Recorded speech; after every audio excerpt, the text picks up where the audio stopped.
사태가 100일째를 맞은 가운데 경제 충격이 본격화되고 있습니다. 지난달 국내 사업체 종사자 숫자가 22만 5천 명이나 줄어들면서 처음으로 감소세를 보였습니다. 소비 심리도 얼어붙어 2008년 금융위기 수준으로 추락했습니다. 서울 개포 주공 1단지의 재건축 조합원 투기가 드라이브 스루 방식으로 열렸습니다.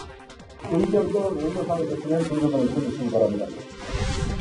오거돈 전 부산시장 성추행 사건을 수사 중인 경찰이 사장 집무실 복도와 엘리베이터 CCTV 영상을 분석하고 있습니다. 오 전 시장이 지난해 또 다른 직원을 성추행한 뒤 다른 곳으로 전보시켰다는 의혹도 제기됐습니다. 더불어시민당이 재산 증식 과정에서 의혹이 제기된 양정숙 당선자를 검찰에 고발하기로 했습니다. 4년 사이에 재산이 43억 원 늘었습니다. 양 당선자는 제명돼도 당선자 신분은 유지됩니다. 미래통합당의 김종인 비상대책위원장 임명안이 가결됐습니다. 하지만 김 위원장의 임기를 보장하기 위한 상임 전국위원회가 무산돼 김종인 비대위 출범도 불확실해졌습니다. 축구장 1,100개 면접을 태운 경북 안동 산불이 발생한 날 이철우 경북지사와 미래통합당 소속 국회의원 당선인들이 저녁 술자리를 가진 것으로 드러나 논란입니다.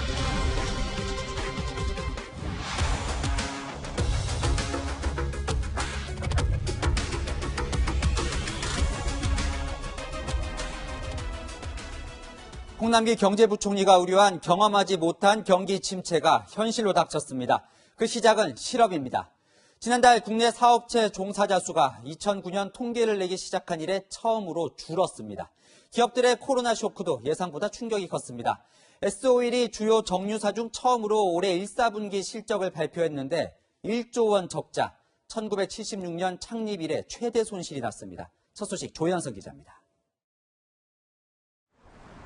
고액 연봉과 고용 안전성 때문에 신의 직장으로 꼽혀온 정유업체 S-오일.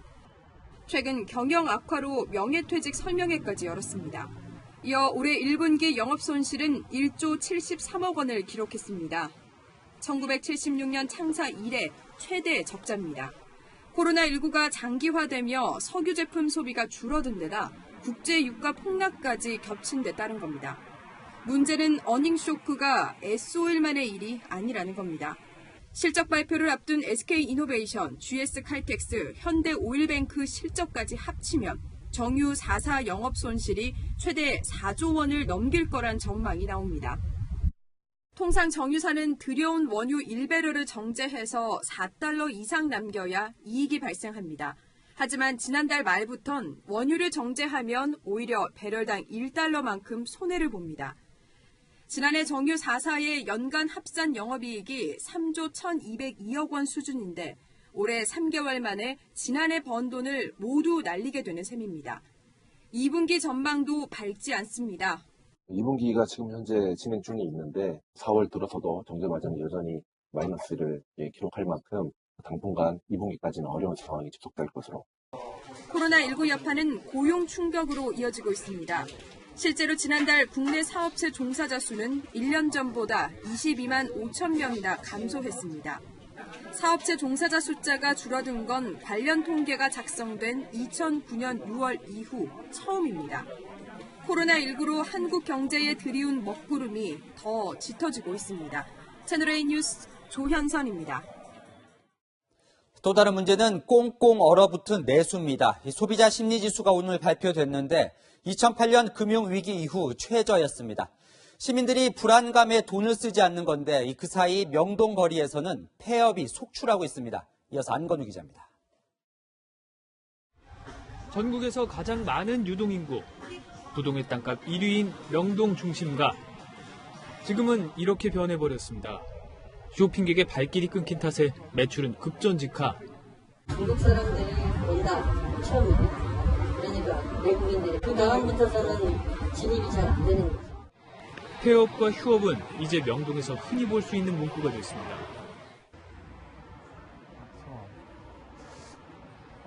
중심가 400m 정도를 걸어오면서 1층 매장만 세봤는데요. 1층만요. 폐업하거나 휴점한 곳이 10곳이나 됩니다. 아예 통째로 비어버린 건물도 심심치 않게 보입니다. 상점 3곳 중 한 곳이 문을 닫는다는 한탄이 나올 정도. 어제도 하나씩 있었는데 일주일 만에 와봤거든요. 네. 지금 거의 1,5배로 늘어난 것 같아. 감당을 못하니까. 말만 하면 눈물이 막 날라오고 있어요. 안쪽 길로 들어오면 상황이 더 심각합니다. 일렬로 들어선 분식집은 문이 다 닫혔고요. 건너편 매장도 싹 다 문이 닫혔습니다. 예전처럼 손님이 늘지 않으면 결국 제사를 깎아가며 버티는 방법뿐입니다. 20% 월세를 다 못 내. 보증을 가고 있어요. 그 사람도 그런 보증료야 월세 받는 걸로 해가지고 대출을 다 받아놨어요. 소비가 살아나는 것만이 유일한 탈출구지만 지표는 낙관적이지 않습니다. 소비 심리는 코로나19 확진자가 나온 직후 줄곧 떨어지더니 지난달 역대 최대 낙폭을 기록한 데 이어 이번 달엔 더 떨어져 2008년 12월 금융위기 이후 최저를 기록했습니다. 코로나 사태는 진정세를 보이지만 닫힌 지갑은 아직 열리지 않는 상황. 상인들에겐 하루하루가 전쟁 같습니다. 대구도 재난지역이지만 명동 이쪽도 재난지역이라고 봐야 돼. 채널A 뉴스 안건우입니다. 일자리를 잃은 실업자나 손님을 잃은 자영업자나 요즘 몰리는 곳은 배달업입니다. 배달업체로 가장 많이 몰리는 연령대는 30대였습니다. 계속해서 김재혁 기자입니다. 헬멧을 쓰고 배달 가방을 맨 32살 정민영 씨가 전동 킥보드를 타고 거리를 내달립니다. 식당에서 포장해준 음식을 15분 안에 배달해야 해 마음이 바쁩니다. 여보세요? 배달 왔는데요. 그 비동으로 가는 거예요? 영락 없는 배달원 같지만 정 씨의 본업은 영유아 방문교육업체의 지점 대표. 코로나19 여파에 방문 수업 기피가 확산하면서 수입이 10분의 1로 줄었습니다. 80명에서 100명 왔다 갔다 했던 이런 회원들이 한순간에 0명이 되어버린 거죠. 식사 시간에 일을 하느라 끼니를 거르기가 다반사지만 일주일 꼬박 배달 일을 해도 손에 쥐는 돈은 많지 않습니다. 주말 같은 때 쉬지 않고 많으면 뭐 5, 6시간 그리고 평일에 한 3시간? 4시간 정도 일을 하고 한 15만 원 정도. 이벤트 사회자 39살 추현수 씨도 지난달부터 부업으로 음식 배달을 시작했습니다. 사회적 거리두기 영향으로 이벤트가 줄줄이 취소된 겁니다. 1년짜리 행사를 이미 2월 달에 따서 이제 하기만 하면 되는데 이 사건 때문에 아무것도 하지 못하고 있는 상황이에요. 두 딸의 아빠이자 부모님까지 모시는 추 씨가 부업인 배달 일을 쉬면 생활비를 충당할 길이 없습니다. 딸이 둘이 있고 와이프 있고 또 부모님도 같이 모시고 살고 있어요. 그래서 매달 기본적으로 나가는 비용이 있는데 최근 배달 일을 하다 허리를 다쳐 4일째 쉬는 바람에 더 막막합니다. 추 씨가 일하는 음식 배달 업체의 경우 파트타임 배달원 지원자가 한 달 새 1,300명이나 늘었습니다. 길어진 불황의 그림자에 젊은 자영업자들의 한숨이 깊어지고 있습니다. 채널A 뉴스 김재혁입니다. 오늘은 국내 코로나19 첫 환자가 발생한 지 100일째 되는 날입니다. 100일 동안 1,752명이나 감염이 됐습니다. 다행히 이제는 진정 국면에 들어섰지만 백신도 치료제도 없는 건 여전해 언제든지 퍼질 우려가 있지요. 모레부터 시작되는 황금 연휴가 그래서 걱정입니다. 이상현 기자입니다. 캐리어를 끌고 줄줄이 공항을 빠져나오는 여행객들. 지난 주말 제주도 입도객은 4만 4천 명으로 전주 대비 66%가 늘어났습니다. 제주도는 모레부터 시작되는 황금 연휴 기간 18만 명이 제주를 찾을 걸로 보고 바짝 긴장하고 있습니다. 발열 검사의 이상 온도가 현재 37.5도씨인데 37.3도씨로 낮춰서 코로나19 검사 대상 범위를 최대한 넓힐 계획입니다. 국내에서 코로나19 첫 확진자가 나온 지 오늘로 100일째. 2달 전인 2월 29일에는 하루 신규 확진자가 909명까지 치솟을 정도로 폭발적인 증가가 있었지만 최근엔 열흘간 10명대를 유지하고 있습니다. 하지만 방역당국은 하나의 산을 넘었을 뿐 또 다른 산들이 기다리고 있다며 긴장을 늦추지 말아달라고 연일 당부하고 있습니다. 전파 규모와 속도를 줄이는 데 성과가 있었던 것이 사실입니다. 그러나 코로나19 발생이 지역사회에서 계속되고 있고 사실상 근절은 요원합니다. 특히 무증상자의 조용한 전파 위험이 가장 우려됩니다. 확진자 한 사람이 증상도 나타나기 전에 자신이 바이러스를 퍼뜨린 사람의 40%를 감염시킨다는 조사 결과도 나왔습니다. 방역당국은 황금 연휴에 꼭 여행을 해야 한다면 함께 사는 가족끼리만 자차를 이용해서 하고 혼잡한 곳은 피해줄 것을 당부했습니다. 채널A 뉴스 이상현입니다. 총선에서 180석을 확보한 여당에서 여러 악재들이 뒤늦게 터져나와 논란입니다. 먼저 오거돈 전 부산시장 성추행 사건 속보입니다. 사건이 일어난 집무실 안에는 CCTV가 없지만 바로 앞 복도 CCTV를 경찰이 확보했습니다. 사건 당일뿐만 아니라 총선 전후에 누가 집무실에 왔는지 확인할 예정입니다. 배영진 기자입니다. 경찰이 시장 집무실 복도와 엘리베이터 등에 설치된 CCTV 영상을 넘겨받아 분석 중입니다. 시장실에는 CCTV가 없어 당시 상황을 확인할 수 없지만 복도 CCTV 영상을 통해 성추행이 일어난 날 누가 시장실을 오갔는지 확인이 가능할 것으로 보고 있습니다. 4.15 총선 전후는 물론 사퇴 회견 직전까지 누가 시장실을 오갔는지도 확인 대상입니다. 사건 관련자에 대한 조사도 속도를 내고 있습니다. 경찰은 내일 오후 오전 시장을 고발한 시민단체 활빈당 관계자를 불러 조사합니다. 고발자의 진술을 듣고 고발장 관련 보충 조사를 벌일 예정입니다. 반면 피해자에 대한 조사는 신중한 모습입니다. 피해자는 2차 피해를 우려해 오전 시장을 고소할지 아직 결정하지 못하고 있습니다. 경찰은 성폭력 상담소를 통해 피해자 진술을 확보하거나 오전 시장에 대한 고소장을 제출하는 방안 등을 협의하고 있습니다. 피해자에 대한 조사를 마친 뒤 오전 시장에 대한 소환 일정을 조율할 것으로 보입니다. 피해자 진술도 없는 상황에서 피의자를 먼저 부르는 단계가 아니기 때문에 피의자한테 추징 요구를 했다든가 그런 건 전혀 없습니다. 한편 오전 시장은 사태 이후 잠적해 지금까지 연락이 닿지 않고 있습니다. 채널A 뉴스 배영진입니다. 오거돈 전 시장은 지난해 또 다른 직원을 관용차에서 성추행했다는 혐의로도 고발당했습니다. 사건을 덮기 위해 피해자를 다른 곳에 채용시켜줬다는 의혹까지 나왔습니다. 홍진우 기자입니다. 한 시민단체가 오거돈 전 부산시장을 서울중앙지검에 고발하며 낸 고발장입니다. 오 전 시장이 지난해 관용차에서 또 다른 시청 직원을 성추행했다는 내용입니다. 피해자가 문제를 제기하자 다른 곳으로 전보시켜 주기로 하고 성추행 사실을 발설하지 않겠다는 확약서를 작성했다는 내용도 담겼습니다. 이후 오 전 시장이 모 시의회 의장과 공모해 피해자를 전보 조치했다는 주장입니다. 이 단체는 해당 시의회 의장도 직권남용 등 혐의로 함께 고발했습니다. 그러니까 권력형 채용 비리들이 있다고 그 제보를 처음에 받았어요. 오거돈 시장하고 연관되어 있는 그 피해 여성에 관계된 게 저희들이 알게 됐어요. 지난해 관련 의혹이 불거졌을 당시 오 시장은 소도 웃을 가짜 뉴스라며 부인한 바 있습니다. 해당 시의회도 채용 청탁을 받은 적 없다고 의혹을 부인했습니다. 하지만 오 전 시장의 성추행 의혹을 수사 중인 부산경찰은 지난해 성추행 의혹에 대해서도 내사를 진행 중인데 검찰에서 고발건을 넘겨받을 경우 공식 수사에 나설 가능성이 있습니다. 성범죄에 이어 채용비리 혐의까지 수사가 이어질 경우 오 전 시장에 대한 처벌 수위가 높아질 수 있다는 관측이 나옵니다. 채널A 뉴스 홍진호입니다. 오거돈 전 시장이 피해자와 사퇴를 약속하는 과정에서 공증을 해준 곳이 문재인 대통령이 운영했던 법무법인 부산으로 알려졌죠. 미래통합당은 총선 전 사건을 처리하는 과정에 친문 인사들이 개입했다고 의혹을 제기하고 있습니다. 청와대는 부인합니다. 이민찬 기자입니다. 미래통합당이 문재인 대통령이 운영했던 법무법인 부산을 정조준하고 나섰습니다. 오거돈 전 부산시장의 성추행 사건을 수습하는 과정에 개입했을 가능성을 제기한 겁니다. 총선 이후 사퇴하겠다는 확인서를 공중해준 곳이 부산인데다 노무현 전 대통령의 조카 사위인 부산 대표가 오 전 시장 선거 캠프에서 인재영입위원장으로 활동한 점을 주목하고 있습니다. 오늘은 법무법인 부산 출신인 김혜숙 대통령 인사수석을 거론했습니다.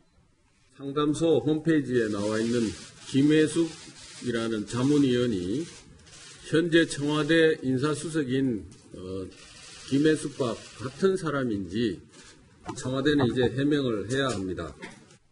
피해 여성을 대변하고 있는 부산 성폭력 상담소 소장이 대통령 지지자라는 주장도 했습니다. 성폭력 상담소가 보름 넘게 침묵했습니다. 부산 성폭력 상담소 소장은 지난 18대 대선 때 문 대통령 공개 지지를 했던 사람입니다. 부산 대표인 정재성 변호사는 한 언론에게 보낸 문자 메시지에서 공무원이 아닌 변호사인데 왜 보고해야 하냐며 통합당이 주장한 청와대 교감서를 부인했습니다. 청와대도 황당한 주장이라고 일축했습니다. 청와대 고위 관계자는 문 대통령은 2012년 법무법인 부산 지분을 정리했다며 아무 관련 없는 내용을 야당이 억지로 연결시키고 있다고 비판했습니다. 채널A 뉴스 이미찬입니다.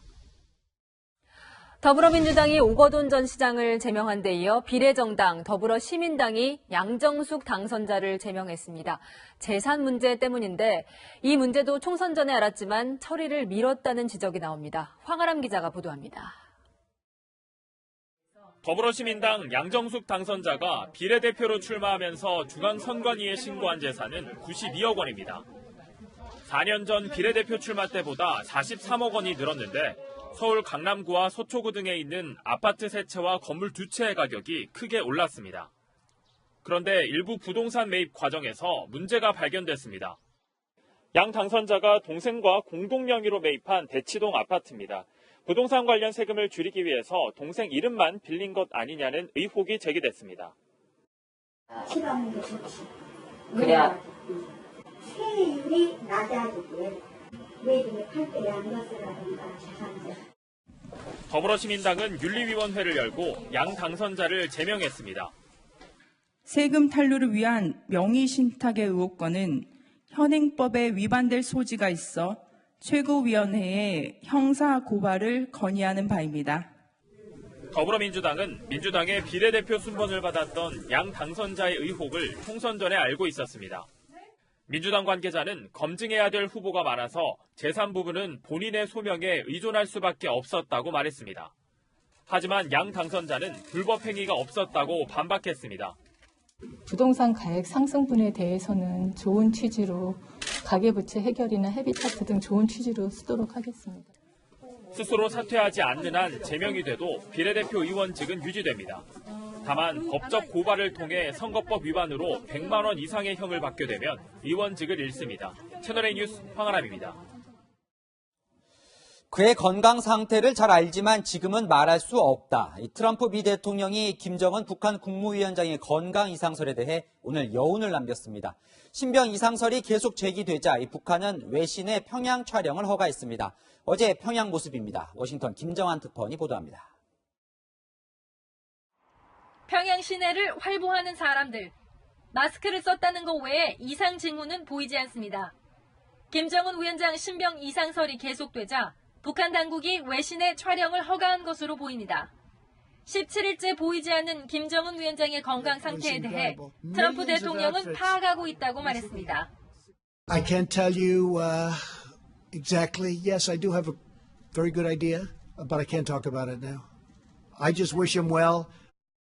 CNN의 위중설 보도는 오보라고 한 그는 머지않아 알게 될 것이라고 했습니다. Nobody knows where he is. We will see. You'll probably be hearing in the not too distant future. 미 행정부 관계자는 채널A에 김정은은 여전히 원산에 머물고 있을 것으로 보인다며 그의 전용 열차로 추정되는 열차가 미국 시간 26일까지도 원산에서 포착됐다고 전했습니다.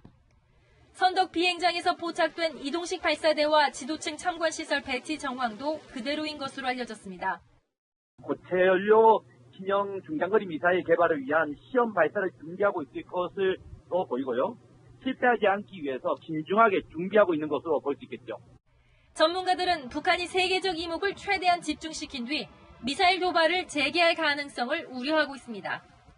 트럼프 대통령이 조만간 김정은 위원장의 관련 소식을 들을 수 있게 될 것이라고 밝힘에 따라 그 내용과 형식에도 어느 때보다 관심이 쏠립니다.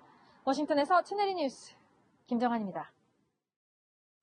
이 말은 조심스럽게 하지만 한국과 미국 모두 김정은 위원장의 상태를 파악하기 위해 분주하게 움직이고 있습니다. 한미 양국군은 어제와 오늘 이틀 동안 정찰기를 13차례나 띄우며 북한을 샅샅이 훑고 있습니다. 통신감청 정찰기도 8대나 띄웠습니다. 최성 기자입니다. 통신감청 정찰기 RC-12, 고감도 영상 촬영 정찰기 DHC-7, 250km 밖에서 600개 이상의 표적을 추적하는 조인트 스타스, 조기경보 통제기 피스아이, 어제부터 이틀 동안 한미가 북한 감시에 투입한 정찰기입니다. 어제 11차례, 오늘 2차례 등 모두 13차례나 출격했습니다. 특히 북한 통신 감청을 담당하는 RC-12 가드레일은 어제 오전에만 무려 8대가 떴습니다. RC-12는 주한미군에 10대가 배치되어 있는데 대부분이 동원돼 김정은 위원장 동태 파악에 나선 겁니다. 정부 관계자는 RC-12 8대가 뜬 건 굉장히 이례적이라며 김 위원장 관련 작은 것 하나도 놓치지 않고 엿듣기 위한 것으로 보인다고 설명했습니다. 미국은 위성과 정찰기 등 첨단 장비로 북한을 속속들이 보고 듣고 있지만 보다 입체적인 분석을 위해 인적 정보, 즉 휴민트까지 총동원하고 있습니다. 미국은 탈북자로 구성된 주한미군 524 정보대대와 CIA 코리아 미션 센터가 포섭한 북한 내 정보원들로부터 정보를 받고 분석합니다. 하지만 김 위원장의 최근 건강 상태는 부인 리설주나 여동생 김여정, 2인자 최룡해 등 극히 일부밖에 모르는 만큼 알려지는 데 시간이 걸립니다. 우리 정부와 미국이 김 위원장 상태에 대해 확답을 못하는 이유입니다. 채널A 뉴스 최선입니다. 김정은 위원장의 건강과 관련해서는 평가가 엇갈리고 있습니다. 김현철 통일부 장관은 묘양산 진료소에서 김 위원장이 심혈관 수술을 받았다는 보도는 가짜 뉴스라고 했습니다. 하지만 태영호 전 북한 공사는 혼자 일어서지 못하는 상태라고 주장했습니다. 이어서 최수연 기자입니다. 김현철 통일부 장관이 일부 외신들의 김정은 위원장 묘양산 수술 보도를 가짜 뉴스라고 말했습니다. 어려운 그런 시술이고 그 치료 후 경과가 좀 좋지 않아 가지고 그래서 원산에서 집고 요양 중이다. 그런 말들이 있고 북한의 사정을 조금이라도 아는 사람이 봤을 때는 가짜 뉴스에 해당된다고 향산 진료소는 보건소 같은 곳입니다. 중국 의료진이 북한에 갔다는 보도도 확인된 바 없다고 밝혔습니다. 수술을 했다거나 또는 중국 의료진 50여 명이 북한에 들어갔다 하는 보도도 확인된 내용이 있습니까? 확인된 바가 없습니다. 북한의 특이 동향이 없다는 말만 반복하자 여당 의원들조차 제대로 파악하지 못하는 것 아니냐며 따져 물었습니다. 김정일 위원장 사망 때도 우리 국정원이 전혀 모르고 있다. 우리가 큰 1년에 1조 원 넘는 예산을 쓰는 정부 당국도 그걸 모르고 그래서 좀 걱정스러워 또. 그때하고 지금의 정보 역량은 매우 다릅니다. 다시 한번 말씀드리지만 특이 동향이 없다고 자신 있게 얘기할 수 있을 정도로. 하지만 북한 공사 출신 태영호 미래통합당 당선자는 김 위원장이 걷지도 못할 가능성이 있다고 언급했습니다. 사진 한 장도 남기지 못했다는 건 지금 스스로 올바른 모습을 보여줄 수 없는 이런 상황으로 난 판단됩니다. 김 위원장은 지난 12일 이후 모습을 드러내지 않고 있습니다. 채널A 뉴스 최선입니다. 코로나19가 국내에서 발생한 지 100일이 지났습니다. 그동안 우리 삶의 많은 부분이 바뀌었죠. 오늘 서울 강남에서는 재건축 총회까지 야외 공터에서 드라이브스루 방식으로 열렸습니다. 홍유라 기자가 현장을 보여드립니다. 아파트 단지 공터에 차량들이 빼곡하게 정차 중입니다. 모두 재건축 조합원들인데 차에서 내리지 않고 유튜브로 실시간 중계되는 총회에 참여하고 있는 겁니다. 발언을 하고 싶으면 전조등을 사용합니다. 의견 또는 의무사항이 있으시면 전조등을 켜주시기 바랍니다. 진행 요원들은 사륜바이크를 타고 현장을 정리하고 방역복으로 중무장한 직원들이 투표 용지를 수거합니다. 코로나19 감염 우려로 총회가 지연되자 도시정비사업조합으론 사상 처음으로 드라이브 스루 방식의 총회를 진행한 겁니다. 차 간격도 상당히 좀 떨어져 있었어요. 정부 시책이나 현재 코로나 감염 이런 거에 대해서 맞는 총회를 이뤄서 방법이 좋았다고 생각합니다. 하지만 예상보다 진행 시간이 오래 걸리자 차량 밖으로 나오는 조합원들도 보입니다. 아니 왜 안내하는 사람이 말을 안 들어주세요. 차에 있을 때 담당자들이 와서 차에서 이거를 체크했어야 되는데 이제 안 오니까 기다려도 안 오니까 차에서 나오는 거지. 시간은 가고.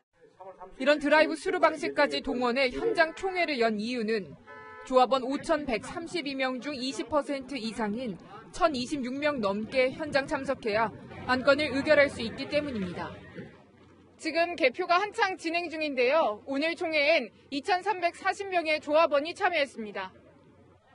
조합 측은 총회 이후 분양가 상한제 적용 유예 기간인 오는 7월 28일 전에 입주자 모집 공고를 낼 계획입니다. 채널A 뉴스 홍민아입니다. 사람만 힘든 게 아닙니다. 동물원 관람객이 줄어들면서 동물들도 보릿고개를 지나고 있습니다. 이런 소식에 생닭 같은 먹거리를 기부하는 사람들도 있습니다. 김태현 기자입니다. 대구 도심에 있는 실내 동물원. 백사자 암수 한 쌍이 바닥에서 쉬고 있습니다. 눈에 띄게 홀쭉해진 몸통 사이사이 갈비뼈가 고스란히 드러납니다. 코로나19 확산으로 2달여 동안 휴장하면서 동물들에게 주는 먹이도 줄일 수밖에 없었습니다. 하루 생닭 15마리를 먹던 사자 한 마리는 요즘 7, 8마리가 전부입니다. 코로나19 사태로 경영 사정이 나빠지자 동물원은 동물 먹이를 평소보다 절반 가까이 줄였습니다. 코로나가 있고 난 후에는 조금 많이 마르고 무기력해지는 상황이에요. 이곳에 있는 동물은 사자, 악어, 원숭이 등 모두 200마리. 한 달 먹잇값만 2,500만 원이 넘습니다. 코로나19 확산이 다소 주춤해지면서 지난 주말 다시 문을 열었지만 주말 하루 1,500명 선이었던 방문객은 100명으로 곤두박질 쳤습니다. 개장 이후에도 사정이 좀처럼 나아지지 않는 겁니다. 이런 상황이 알려지자 전국 곳곳에서 채소, 과일, 생닭까지 먹이 기부가 도착하고 있습니다. 기부받은 양으로는 저희 지금 현재 있는 동물들이 길게는 보름에서 이제 짧게는 한 열흘 정도 좀 배불리 먹을 수 있는 양인 것 같아요. 코로나19의 확산 속에 미처 돌보지 못했던 동물들에 대한 온정의 손길도 이어지고 있습니다. 채널A 뉴스 김태훈입니다. 일본 상황도 암담합니다. 파산한 기업이 100곳에 달합니다. 가게 밖에 도와달라고 절규에 가까운 안내문을 내건 자영업자를 도쿄 김범석 특파원이 만나봤습니다. 일본 도쿄의 한 레스토랑 창문에 도와달라라는 글귀가 적혀 있습니다. 실제 점심시간인데도 가게 안에는 손님이 한 명도 없습니다. 이 업체의 이달 매출은 지난해 같은 기간에 비해 90%까지 줄었습니다. お客さんが来ないってことは、スタッフのことも雇用を維持することが難しくなってきますし、かっこつけることでもなく、本当に心の中の声を打ち出したっていう感じですね。こんにちは。よかったらブラのお弁当いかがですか? 자, 이렇게 포장 판매도 개시했지만 집세와 인건비 등 매달 고정비만 3,200만 원이 들어 감당할 수 없는 상황입니다. 코로나19의 여파로 업체들이 벼랑 끝으로 내몰리고 있는 상황입니다. 최근 석 달 동안 일본에선 기업 파산 사례가 100건에 달하는 것으로 나타났습니다. 특히 음식과 숙박 등 서비스 업체가 절반에 달했습니다. 食事の仕方、ビュッフェはもう全部やめようというようなことも踏み切ります。 일본 중앙은행은 국채 매입 상한을 없애는 등 대규모 자금 지원에 나섰습니다. 我が国経済に深刻な影響を与えており、当面厳しい状態が続くとみられます。 이런 가운데 아베 총리는 뒤늦게 재택근무에 걸림돌이 되는 도장 날인 관행을 없애자고 강조했습니다. 全くナンセンスだと思ってるんです。あれは美術品として残せばいいだけの話じゃないですか。そう思いますけど。 일본 국민의 66%는 내년 9월까지인 아베 총리의 임기와 관련해 연장에 반대하는 것으로 나타났습니다. 도쿄에서 채널A 뉴스 김범석입니다. 중국 정부는 전 세계에 자국의 의료와 마스크 지원을 홍보하는 외교를 펼칩니다. 그런데 지원을 받은 나라들의 반응 떨떠름합니다. 베이징 권우혁 특파원이 보도합니다. 그 필리핀 중국 대사관이 최근 공개한 뮤직비디오 하나의 바다. 코로나19 방역을 위해 필리핀에 파견된 의료진의 활약을 다룬 내용으로 중국 대사가 직접 작사를 하고 양국 가수들이 함께 노래를 불렀습니다.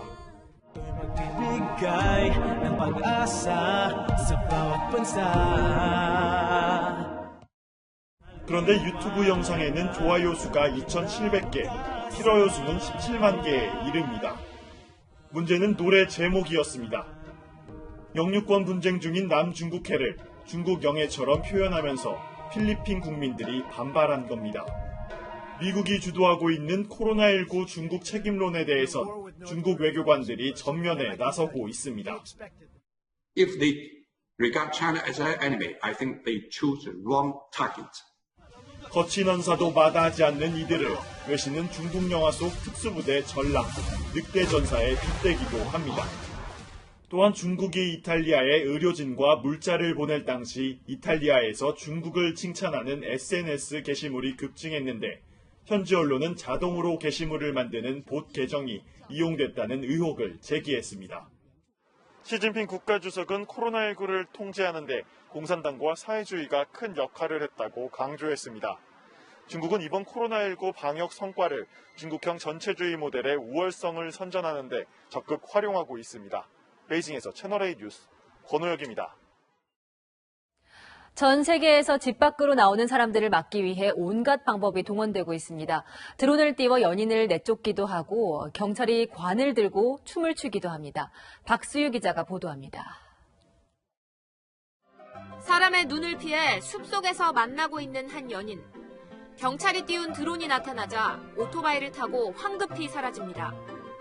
공세 조치에도 주민들이 밖으로 나오자 갖가지 방법들이 동원되고 있는 겁니다. 아울러 인도 도로에선 코로나19 바이러스 모양의 차량이 등장했고 주택가에선 죽음의 신으로 분장한 남성도 나타났습니다. করোনা যে এত সংখ্যা বেড়ে যাচ্ছে মানুষ কেউ বুঝতে চাইছে না তাই জন্য মানুষকে বোঝাতে সবাই মাস্ক ব্যবহার করুন এবার যত সম্ভব বাড়িতে থাকুন. 남미 페루에선 한밤중 경찰관들이 주택가에 출동했습니다. 이들은 흥겨운 음악에 맞춰 코로나19가 적힌 관을 든 채 빙빙 돌며 집단 안무를 선보였습니다. 코로나19 누적 확진자가 2만 8천여 명에 달하자 집 밖으로 나오면 감염될 수 있다는 것을 경고하고 나선 겁니다. 콜롬비아 경찰은 슈퍼히어로들로 깜짝 변신해 아이들을 격려했습니다. 칠레 경찰들도 코로나19와 사투를 벌이는 병원 의료진을 위해 오케스트라를 꾸렸습니다. como una forma de apoyar, digamos, a todos los funcionarios que están trabajando con estos pacientes. 이동 제한령이 내려진 영국에서도 경찰들이 주택가에서 흥겹게 춤을 추며 주민들을 격려했습니다. 채널A 뉴스 박수유입니다.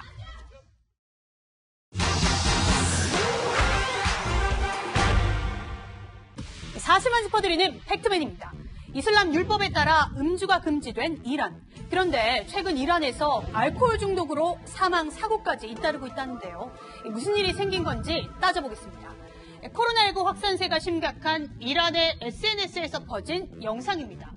공업용 알코올 메탄올에 특정 물질을 넣고 병을 흔들자 주황색이 투명하게 변합니다. 이란에서는 체내 소독으로 코로나19를 예방한다며 소독용 알코올을 희석해 마시거나 일부 업자들이 메탄올을 투명하게 만들어 속여 팔았는데요. 지난 2월부터 2달간 무려 500명 이상이 목숨을 잃었습니다.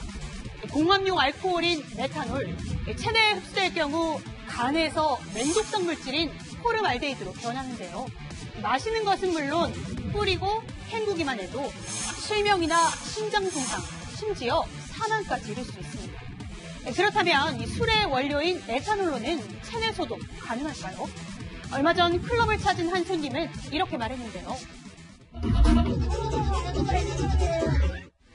잘못된 정보입니다. 술이 바이러스를 막는다는 가짜뉴스에 이탈리아는 정부 보고서까지 내며 반박했는데요.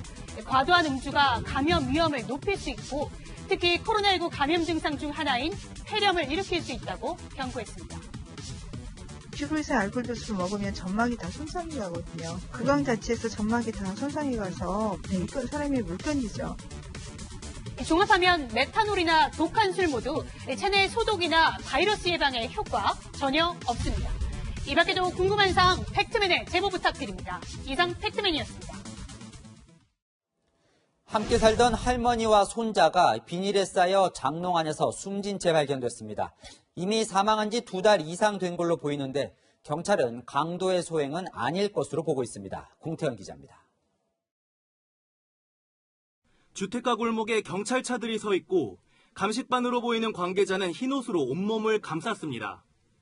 서울 동작구에 있는 빌라 2층에서 발견된 시신들을 옮길 준비를 합니다. 70대 할머니와 초등학생 손자가 장롱 안에서 비닐에 덮인 채 시신으로 발견된 겁니다. 할머니와 손자가 발견된 집 현관문에는 경찰이 이렇게 출입금지 조치를 해놨는데요. 어제 오전 경찰이 이 문을 열고 들어갔을 때 두 사람은 이미 숨져 있었습니다. 숨진 할머니의 며느리가 연락이 닿지 않는다며 경찰에 실종 신고를 했습니다.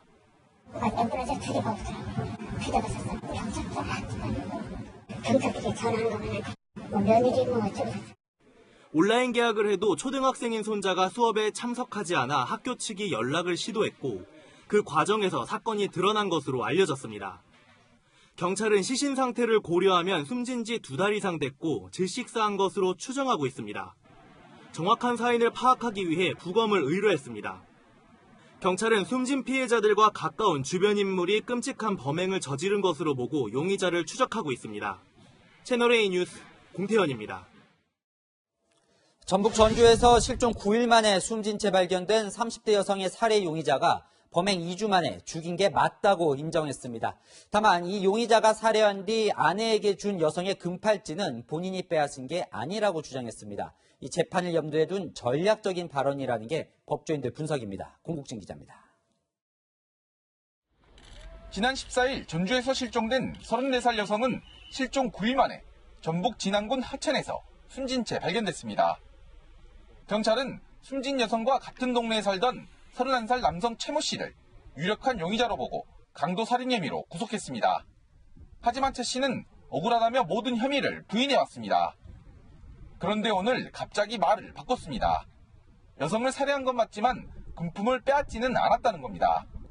경찰 조사 결과 최 씨는 실종 당일 모바일 뱅킹을 통해 여성으로부터 48만 원을 송금받았고 여성이 차고 있던 금팔찌를 빼앗아 아내에게 준 것으로 드러났습니다.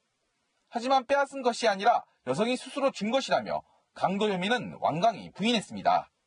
살인한 거 자체 여기는 인정을 해요. 없는 돈 다 털어가지고 이치까지 해줬는데 이치해주자마자 바로 주겠다는 게 말이 돼요. 형량을 줄이기 위한 전략이라는 분석이 나옵니다. 강도 살인은 사형 또는 무기징역형을 받는 데 비해 단순 살인의 경우 재판에서 5년 이상의 유기징역을 선고받을 가능성이 높습니다. 최 씨는 경찰 조사 과정에서도 우울증 약을 복용했다며 심신미약을 주장하는 것은 물론 유치장에서 자해까지 시도했던 것으로 알려졌습니다. 경찰은 최 씨에게 강도 살인과 시신 유기 혐의를 적용해 사건을 검찰로 넘겼습니다. 채널A 뉴스 공국진입니다. 지하철 공사 현장에서 작업 중이던 이 대형 크레인이 균형을 잃고 쓰러졌습니다. 출근 시간에 벌어진 사고였는데요. 천만다행으로 차량이 오가던 길 반대 방향으로 쓰러졌습니다. 우현기 기자가 현장 취재했습니다. 이동식 크레인이 앞부분을 땅에 박은 채 수직으로 서 있습니다. 차체 바닥면을 드러내고 고꾸라진 크레인의 뒷부분은 건물 3층 높이까지 치솟았습니다. 건설 자재를 들어올리던 크레인 붐대 끝부분도 바닥에 박혀 있습니다. 인천 서구의 지하철 공사 현장에서 작업 중이던 13톤 크레인이 쓰러진 건 출근길 시민들이 오가던 오늘 아침 8시쯤입니다. 크레인이 넘어지면서 20m 길이의 철제붐도 함께 바닥으로 떨어졌는데요. 이렇게 안전 울타리를 뚫고 나와서 행인들이 다니는 인도까지 덮쳤습니다. 당시 크레인은 1.5톤 석재를 집어 지하 공사 현장으로 내려보내고 있었습니다. 하지만 석재 무게를 버티지 못한 크레인은 석재 추락과 함께 중심을 잃고 앞으로 쓰러진 겁니다. 크레인을 작동하던 20대 크레인 기사를 포함해 다친 사람은 없었지만 자칫 출근길 붐비던 도로에서 큰 인명피해로 이어질 뻔했습니다. 이쪽으로 넘었으면 저쪽에는 차도 계속 왔다 갔다 하니까 어떤 상황이 벌어질 것 같지. 인천도시철도 건설본부 측은 크레인 기사가 오늘 현장에서 근무한 첫날이었다며 운전 미숙으로 사고가 발생했을 가능성이 높다고 보고 있습니다. 기사가 좀 미숙해가지고 걷지 말라는 시간이 있는데 작업을 준비해야 되거든요. 어찌나 하고.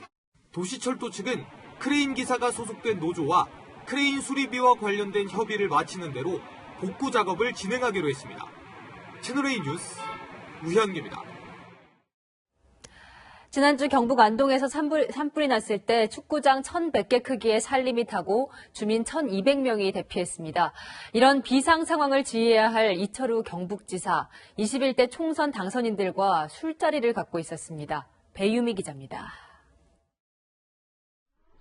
경북도청 앞 식당에서 모임이 열린 건 지난 24일 저녁. 이철우 경북지사와 간부 공무원, 미래통합당 소속 국회의원 당선인 3명이 참석했습니다.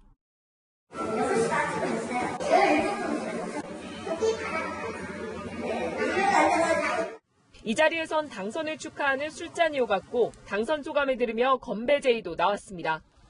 모임 3시간 전 안동 풍천면에서 시작된 산불이 걷잡을 수 없이 커졌고 오후 4시 주민 대피령이 내려졌는데도 술을 곁들인 식사 자리에 벌인 겁니다. 이 지사는 1시간 넘게 머무르다 안동시장 보고를 받고 자리에 떴습니다. 이 지사는 저녁 자리를 마친 뒤 다음날 진화 현장을 찾았습니다. 논란이 커지자 경북도 측은 사전에 약속된 자리였다고 해명했습니다. 당시 산불 진화 작업을 안동시장이 지휘하고 있었던 겁니다. 이런 일하러 가셔서 아이고 상황 크십니다. 이거 안동시장하고 통하고는 가시는 거예요. 예천에 코로나19 확진자가 속출하면서 경북도는 예천과 도청이 있는 안동 지역에 26일까지 고강도 사회적 거리 두기를 진행해왔습니다. 여기에 산불로 주민 대피령까지 내려진 상황에서 방역단체장과 국회의원 당선인들이 부적절한 처신했다는 비판이 나오고 있습니다. 채널A 뉴스 배윤입니다.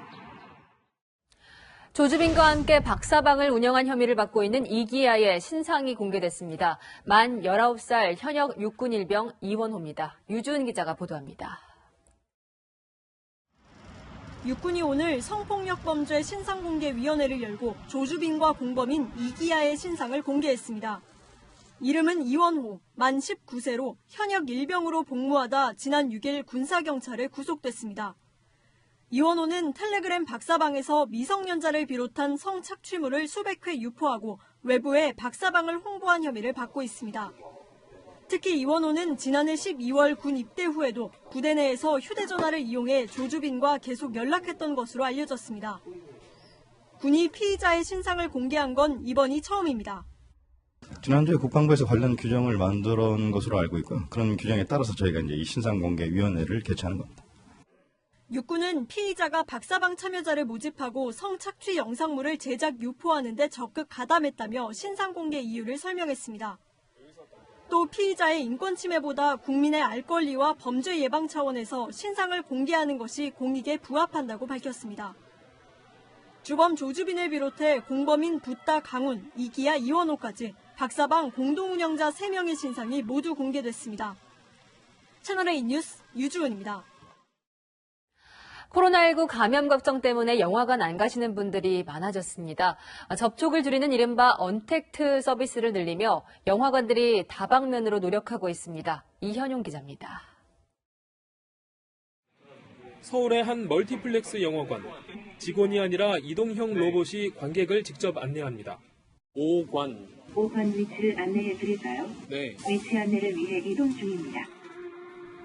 상영관 입구에 영화표를 확인하는 사람도 없습니다. 모바일 예약 티켓을 기기에 찍으면 좌석도가 뜹니다. 영화관에서 자주 먹는 팝콘을 주문해봤습니다. 무인기기에서 결제하면 상자 안에 담긴 팝콘을 가져갈 수 있는데요. 모든 과정이 직원과의 대화나 접촉 없이 이루어집니다. 편안하게 물건을 선택할 수 있었던 것 같아요. 아무 생각 없이 가서 제가 원하는 메뉴를 보고 새로운 트렌드 그리고 새로운 기술들을 좀 접목시켜가지고 이러한 언택트 시네마를 좀 도입하게 되었고요. 이러한 부분에서 이제 고객님들이 새롭게 느끼시는 가치 그리고 경험 그런 부분에서는 상당히 만족해하고 계십니다. 또 다른 극장에선 음성을 인식하는 태블릿 PC를 통해 표를 살 수 있습니다. 라라랜드 예매. 라라랜드 예매하시겠어요? 신분증도 비대면으로 확인합니다. 저렴한 가격으로 많게는 15명이 상영관을 통째로 빌리는 대관 이벤트는 여러 극장으로 확산됐습니다. 지난 24일 전주에서 문을 연 한 극장은 전체 10개 가운데 7개 상영관에 다리를 쭉 펴고 누워볼 수 있는 좌석을 도입했습니다. 황금 연휴를 앞두고 영업을 중단했던 극장들이 재개관하고 다양한 비대면 서비스를 도입하면서 극장가에 다시 활기가 돌지 주목됩니다. 채널A 뉴스 이현용입니다. 마스크 사는데 석유 냄새 난 적 있으신가요? 가짜 포장지에 불량 마스크를 넣어 판 일당이 붙잡혔는데 시중에 유통된 것만 37만 장입니다. 지방자치단체까지 속았습니다. 신선미 기자입니다. 상자 안에 마스크 포장지가 가득 담겨 있습니다. 정품 디자인을 도용해 만든 가짜 포장지입니다. 업체에는 가짜 포장지를 만들기 위한 동판도 따로 보관 중이었습니다. 40대 회사원 2명은 포장지 제조업자들과 짜고 정품 KF94 마스크 포장지와 유사한 가짜 포장지 85만 장을 만들었습니다. 여기에 허가받지 않은 불량 마스크를 넣어 판매했는데 시중에 유통된 물량만 37만 장에 달합니다. 지난달 경남 거제시는 해당 마스크를 구입해 취약계층에게 나눠줬다 회수하기도 했습니다. 일단 육안으로 봤을 때는 보건용 마스크와 크게 차이가 없었지만 오감으로 봤을 때 어떤 석유 냄새라든가 이런 것들이 본인 확연하게 드러내는 부분이 있었고. 경찰은 가짜 포장지와 불량 마스크를 만들어 판매한 4명을 붙잡아 이 중 2명을 구속했습니다. 탈취제 설명서에 코로나19 바이러스 검사를 마쳤다는 문구가 선명합니다. 하지만 거짓입니다. 해양경찰이 탈취제 제조업체를 조사한 결과 이 업체에선 하지도 않은 코로나19 실험을 했다고 속여 탈취제 40만 개를 비싼 값에 유통했습니다. 시가 16억 원 상당입니다. 광고에 사용된 시험 성적서는 지난 2015년 메르스 사태 당시 만들어졌는데 정작 메르스에도 효과가 없었던 것으로 드러났습니다. 채널A 뉴스 신선미입니다. 코로나19에 가려져 있지만 요즘 양돈 농가들 아프리카 돼지열병 때문에 비상입니다. 경기 파주에서 강원 고성까지 서해에서 동으로 바이러스가 퍼져나간 것으로 파악됩니다. 정부와 지자체가 야생 멧돼지 포획 작업을 진행하고 있는데 김진희 간다팀이 현장에 다녀왔습니다.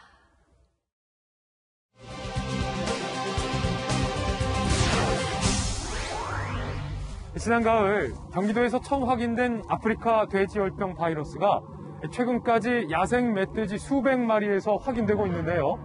멧돼지 출몰로 인한 인근 농가의 피해도 막심해서 전국의 지자체들은 멧돼지 포획 작업을 시행하고 있습니다. 멧돼지 포획 현장에 동행해 보겠습니다. 최근 아프리카 돼지열병 바이러스가 확산되며 멧돼지 포획단은 더 바빠졌습니다. 두 번째 철갑 있잖아. 우회보다 밑에가 더 좋은데요.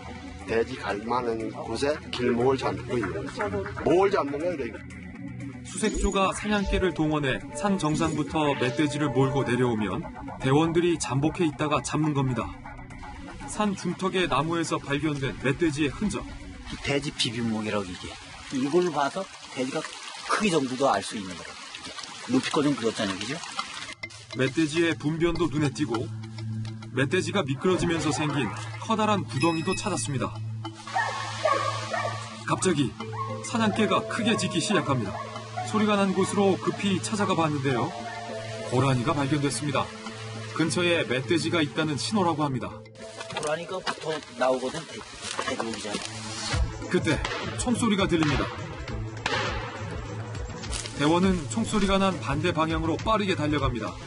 반대쪽에서 사정거리를 좁히기 위해서입니다. 소리가 나는데? 나무 사이로 사냥개가 멧돼지를 추적 중입니다.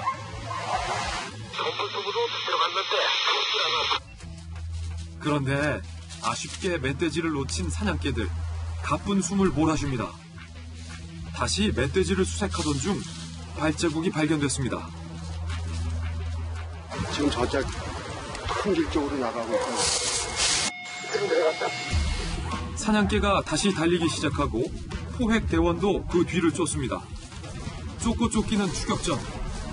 저 멀리 보이는 멧돼지, 그 뒤를 사냥개가 쫓고 있습니다. 사냥개들이 멧돼지를 몰아넣자 포획단이 방아쇠를 당깁니다. 드디어 잡혔습니다. 이 산에는 50여 마리의 멧돼지가 서식하는 것으로 추정되는데요. 이날 잡은 멧돼지는 총 4마리. 먼저 지자체에 포획 신고를 한 뒤 돼지열병 바이러스 감염 검사를 진행합니다. 지난해 10월 아프리카 돼지열병에 감염된 멧돼지 폐사체가 처음 발견된 이후 지금까지 약 570마리의 멧돼지가 양성 판정을 받았습니다. 잡은 장소에서 최대한 그 소독 철저히 하고요. 이동하는 중에도 뭐 혈흔이 떨어지지 않게 이동하고 있습니다. 당국에선 다음 달 1일부터 경기, 강원 북부의 돼지 농가에 차량 출입을 전면 통제하는 한편 멧돼지 포획을 위한 각종 방안도 마련하고 있습니다. 김진희가 한다, 김진희입니다.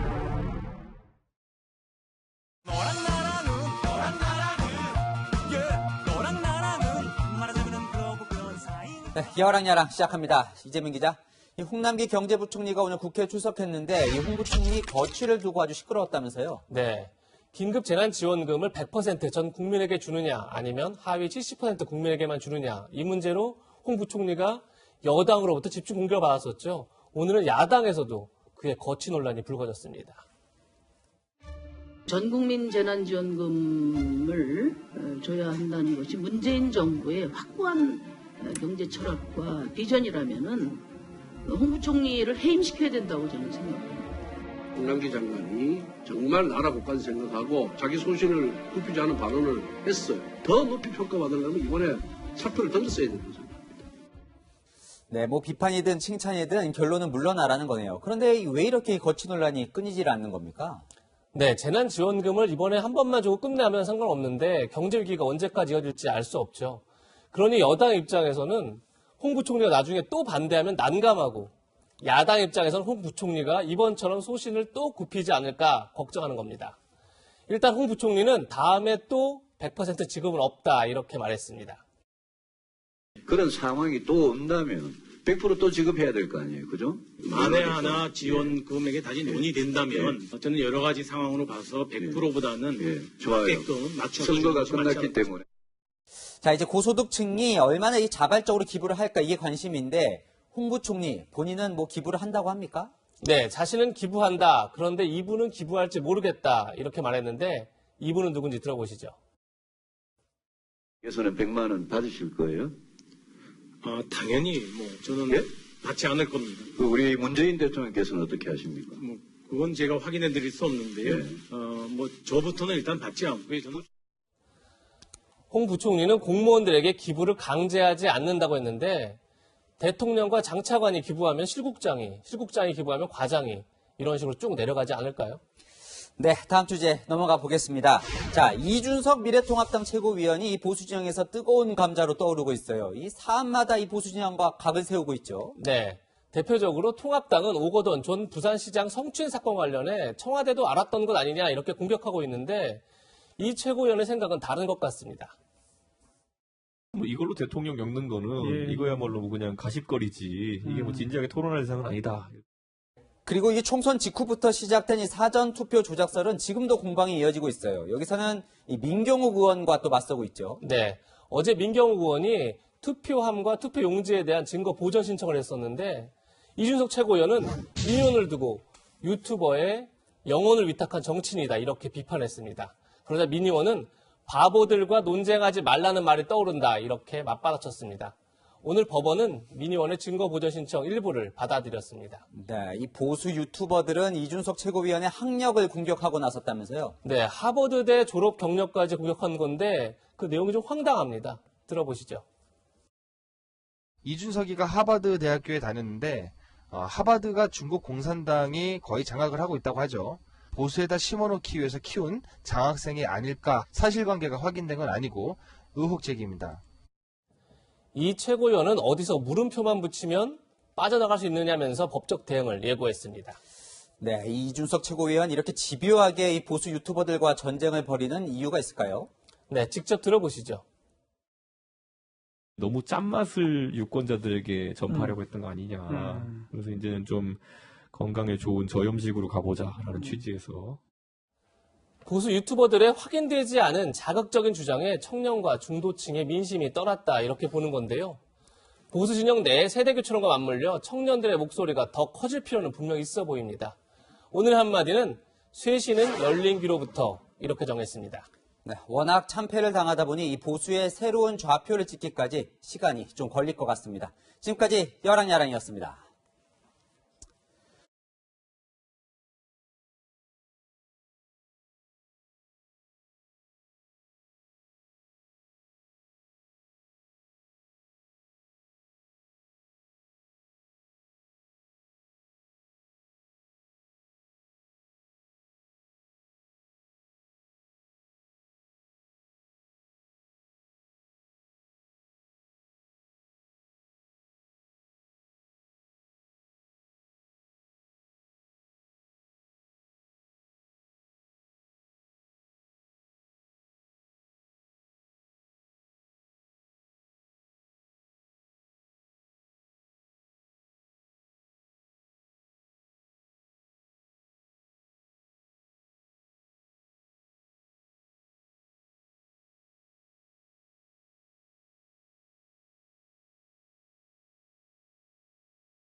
검찰이 오늘 본사 기자의 신라젠 의혹 취재 관련 자료에 대한 압수수색에 나섰습니다. 검찰 측과 압수수색 대상과 방법 등에 대한 이견으로 아직 집행이 이루어지지 않았습니다. 이와 관련해 한국기자협회 채널A 지회는 성명을 내고 검찰의 압수수색은 언론 자유를 침해하고 기자들의 취재를 위축시키는 것이라며 회사의 진상조사 결과를 기다리고 있다고 밝혔습니다. 햇살도 공기도 완연한 봄인데 얄궂은 봄바람이 비상입니다. 서울을 비롯한 대부분 지역에는 지금 건조특보가 발효 중이고요. 내일도 전국에 걸쳐 바람이 강하게 불겠습니다. 특히 영동 지역은 대형 산불을 일으킬 수 있는 태풍급의 강풍이 예상됩니다. 내일은 오늘보다 기온이 오릅니다. 남부지방 25도 안팎까지 오를 텐데요. 큰 일교차에 대비해서 외투 꼭 챙기시기 바랍니다. 내일 아침 기온 전국이 10도 안팎으로 쌀쌀하겠고 한낮에는 서울과 홍성이 21도, 대구 26도까지 오르겠습니다. 내일 자외선 지수는 충청 이남 지역에서 매우 높은 단계까지 치솟겠습니다. 외출 30분 전에는 자외선 차단제를 꼼꼼히 바르시기 바랍니다. 기온은 점차 오름세를 보이겠습니다. 주 후반에는 초여름 같은 날씨가 예상되고요. 일요일과 월요일에는 남부 지역에 비 소식이 있습니다. 날씨였습니다. 우리나라 인구가 사상 처음 4개월 연속 자연 감소했습니다. 그러니까 숨지는 사람이 태어나는 아기보다 많아졌다는 거죠. 고령 인구 비중이 늘어난 점도 있지만 무엇보다도 낮은 출산율이 인구가 줄어드는 가장 큰 이유입니다. 코로나 이후 여성들은 출산을 더 꺼리게 됐다고 말합니다. 계약이 미뤄지다 보니 마음 졸이며 허둥지둥하는 건 결국 엄마 몫이더라는 겁니다. 일과 가정에 허덕이는 딸에게 엄마는 이렇게 말합니다. 엄마의 희생 없이도 딸이 하고 싶은 걸 할 수 있을 때 저출산은 해결될 수 있습니다. 내일도 뉴스입니다.